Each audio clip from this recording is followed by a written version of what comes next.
उपमुख्यमंत्री अजित पवार यांचे पुत्र पार्थ पवार यांच्या अमेडिया कंपनीच्या कोरेगाव पार्क इथल्या 40 एकर जमीन विक्री प्रकरणात प्रमुख अधिकारपत्र धारक कुलमुख्तारधार शीतल तेजवानीला पुणे पोलिसांच्या आर्थिक गुन्हे शाखेनं बुधवारी अटक केली। तपासादरम्यान या व्यवहारात शीतल तेजवानीचा सहभाग असल्याचं निष्पन्न झाल्यानं ही कारवाई करण्यात आली। या प्रकरणात अमेडिया कंपनीचे भागीदार दिग्विजय पाटील यांना देखील नोटीस बजावण्यात आली। दरम्यान या प्रकरणात पार्थ पवार यांच्यावर अद्याप कोणतीही कारवाई झालेली नसल्यानं विरोधकांनी टीकेची झोड उठवली आहे।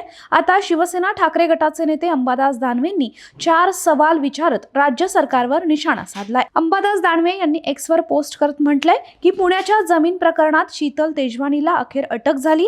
मुख्यमंत्री देवेंद्र फडणवीस आणि बावनकुळेजी या प्रश्नाची उत्तरं जनता मागतीये। जमीन देणारी व्यक्ती अटकेत असेल तर मग घेणाऱ्या व्यक्तीला त्याच्या पार्टनरला अटक का नाही? पार्थ पवार प्रकरणात कंपनीनं उत्तर देण्यासाठी अजून किती दिवस मुदतवाढ खेळणार आहात असा सवाल अंबादास दानवेंनी उपस्थित केलाय।